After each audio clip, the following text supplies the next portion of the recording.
আশীৰ্বাদ সকলোৰে লগত আছে আৰু মই বিচাৰোঁ যে বিজেপিয়ে কাৰো বিপক্ষে ইলেকশ্যন খেলিব নালাগে, মাত্ৰ বড়োলেণ্ডৰ ডেভেলপমেণ্টৰ কাৰণে ইলেকশ্যন খেলিব লাগে।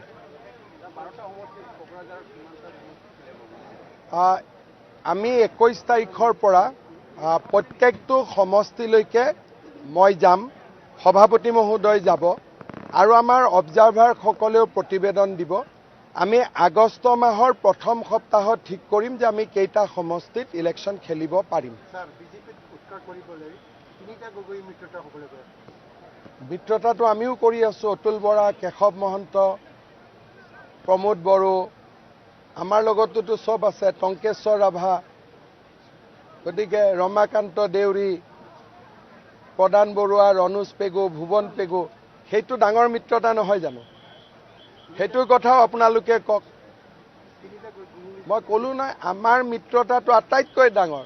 বড়ো, মিচিং, ৰাভা, কলিতা, কেওট, তিৱা, কাৰ্বি, ডিমাচা, আমাৰ মিত্ৰতাটোৰ সন্মুখত বাকী মিত্ৰতা কেনেকৈ থাকিব পাৰিব? চাওক, বিটিআৰত কোনো নাগৰিকে দ্বিতীয় শ্ৰেণী বুলি মনত ভাবিব নালাগে। সকলোৱে যাতে ভাবে মই প্ৰথম শ্ৰেণীৰ নাগৰিক।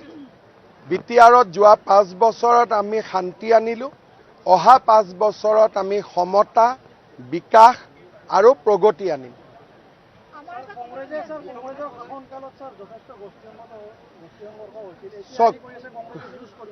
কংগ্ৰেছে নিজেই ইয়াতে গোষ্ঠীগত সংঘৰ্ষ লগুৱাইছিলে, কংগ্ৰেছে সাম্প্ৰদায়িক সংঘৰ্ষ লগাইছিলে আৰু কংগ্ৰেছক সেইকাৰণে বিটিআৰৰ ৰাইজে প্ৰত্যাখ্যান কৰিছে। ফেজ হ'ব নালাগে নহয়, ইমান কাৰ্যকৰ্তা আছে, তেওঁলোকেতো আমাৰ ফেজ। গোটেই আমাৰ ইমান কাৰ্যকৰ্তা আছে, তেওঁলোকেতো আমাৰ ফেজ। আৰু আমাৰ আটাইতকৈ ডাঙৰ ফেজ হ'ল নৰেন্দ্ৰ মোদী।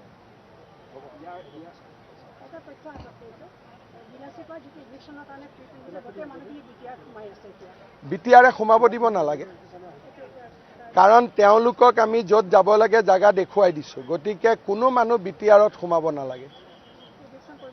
এভিকশ্যনটো অহাকালি হ'বই, কিন্তু মানুহবিলাক নিজে খালী কৰি দিলে আৰু তেওঁলোকক আমি জাগাও দেখুৱাই দিছোঁ ক'ত যাব লাগে।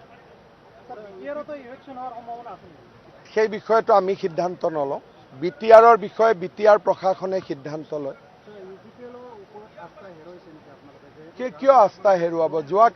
যোৱাকালিওতো মই প্ৰমোদ বড়োৰ লগত একেলগে মিটিং কৰিছোঁ। আমি কাৰো বিপক্ষে নহয়, আমি সকলোৰে সপক্ষে। যোৱাকালিওতো মই মিটিং কৰিছোঁ, এতিয়াওতো ইজি ব্ৰহ্মৰ লগত গৈ মই মিটিং কৰিম। গতিকে বিজেপি কাৰো বিপক্ষে নহয়, বিজেপি বিটিআৰৰ ৰাইজৰ সপক্ষে।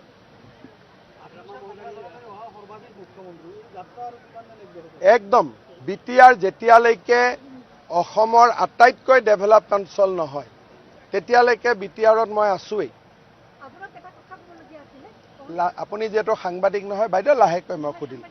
আচ্ছা তেতিয়াহ'লে আহক না, আপুনি আগত আহক না, আহক না বাইদেউ, কোনে যাব নিদিয়ে আপুনি? জাৰ্নেলিষ্টক? আচ্ছা, এইটো মই একদম অহাবাৰৰ পৰা মই নিজে ফোন কৰি প্ৰথম সুধিম জাৰ্নেলিষ্ট বহিছেনে নাই, পানী চাহ পাইছেনে নাই, তাৰ পিছতে মই ইয়াত আহিম।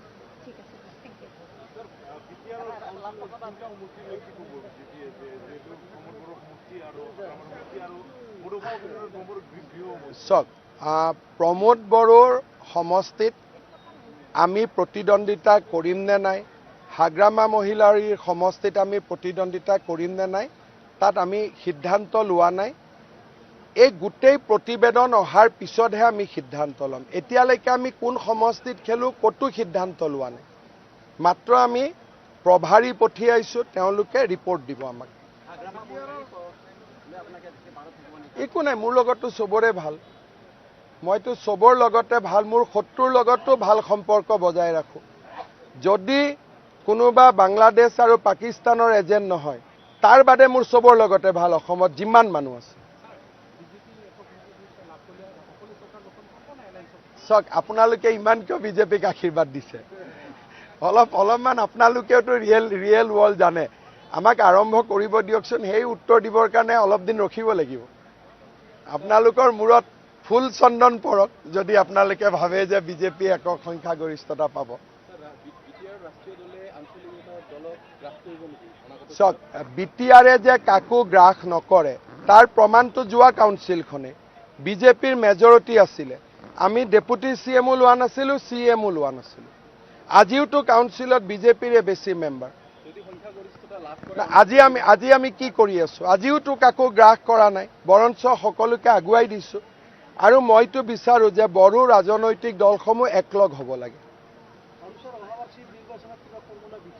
দেখা যাওক, মইতো মোৰ লক্ষ্য এটাই যে বড়ো তিনিওটা ৰাজনৈতিক দল এটা হ'ব লাগে। হ'ব? চাওক, এই কথাটোতো মই গুৱাহাটীত প্ৰেছ কনফাৰেন্স কৰিম।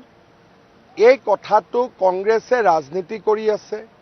কৰিমগঞ্জ, ধুবুৰী, চাপৰ, শিলচৰ এইবিলাকৰ ৰাইজ গৈ লখিমপুৰত বহিছিলে। আমি লখিমপুৰৰ ৰাইজৰ অস্মিতা আৰু তেওঁলোকৰ ৰাজনৈতিক স্বতন্ত্ৰতা ৰাখিবৰ কাৰণে আমি সেই মানুহবিলাকক উচ্ছেদ কৰিছোঁ। কোনো গুণগুণ চেতিয়াক আমি উচ্ছেদ কৰা নাই।